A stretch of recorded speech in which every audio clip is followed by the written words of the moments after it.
Man, you guys are really mad about our concert skit. Heather's telling me that a lot of you are saying that I am giving her an ultimatum. Here's the deal, guys. An ultimatum is when one person tries to control another person by threatening them. Number one, I have never threatened my girlfriend. Communicating threats is illegal. Instead, I have always given her choices. Threatening someone is the quickest way to negatively escalate any situation. Number two, ultimatums are issued impulsively and from a place of weakness and scarcity. There's nothing impulsive about the way I respond because my response was clearly established from the start. I'm as predictable as a metronome. As far as scarcity is concerned, as much as I love my girlfriend, and I love her very much, she's replaceable, and we both know it. Well, you're replaceable too, Donovan. Absolutely. There is nothing special about me, and there's nothing special about her. The difference is that there are a hell of a lot more of her than there are of me. And this immutable fact is the polar opposite of scarcity, which is always the source of any threat or ultimatum. What this comes down to for men is that you guys are afraid to establish boundaries from the very beginning because you lack the requisite experience. And that's not your fault. Ladies, you just don't like the fact that a man can and will withdraw his commitment should you put your relationship at risk by engaging in activities that increase the odds of infidelity. You guys can do all the mental gymnastics you want to, trying to convince yourself that this is toxic and controlling. But the truth is, I teach men not to commit to women who don't adhere to the kinds of boundaries that protect the integrity of a relationship, and you don't like it. You think you're actually winning the argument with the typical sign language, which is shame, insult, guilt, and the need to be right, shout out to the late great Kevin Samuels, with your pithy wannabe mic drop comments you've copied and pasted on every video that advises men to take their power back and not continue to give trust and commitment to women who don't deserve it.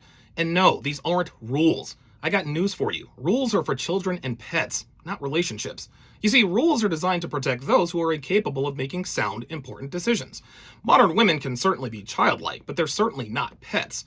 They are more than capable of making decisions, and as such, we as men must respect this ability and give them choices. This is how you treat grown-ups. Now, if you guys want to split hairs and start getting into definitions and interpretations of those definitions to play a dialectal gotcha you're wrong because of one word or one phrase, knock yourselves out. But you guys know exactly what I'm getting at, and that's what's got your panties in a bunch. Otherwise, why comment in the first place? And yes, I have been hurt many, many times. And in searching for answers, I learned that a lot of men have experiences that are similar to mine. Those experiences taught me how modern women operate in relationships. To that end, I teach men what to look for and what to avoid in order to keep from getting burned again. Why people only have a problem when men advise other men about the signs a woman isn't worth committing to, but praise women for doing the same thing is beyond me. To willfully ignore the patterns and behaviors that indicate a given woman is not worth committing to is dumb. This is like ignoring the fact that the radiator leaks, the fan belt is broken, and the odometer reads 350,000 miles, but still paying sticker price for the car anyway. OMG, Donovan, you just compared women to cars. Women aren't cars.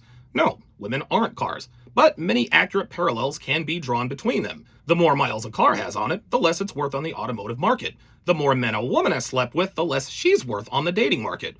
Cars are depreciating assets. Women are depreciating assets. Buying a car despite clear warning signs that it's not reliable can ruin you financially.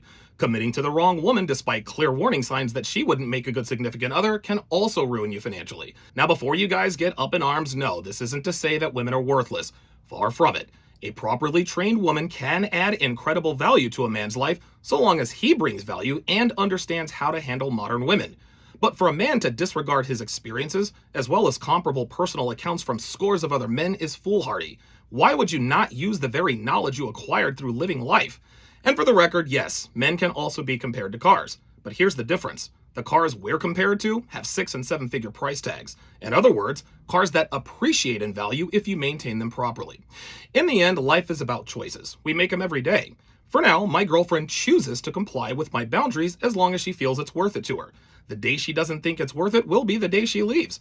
And if I allow my value to slip back to the point to where adhering to my boundaries isn't worth it to her, then she should leave. There's no reason for her to stay. So you guys can get in your feelings and write these long soliloquies in the comments, dissecting every word and characterizing what you perceive as linguistic inconsistencies as an excuse to use said inconsistencies as a referendum on my overall message all you want.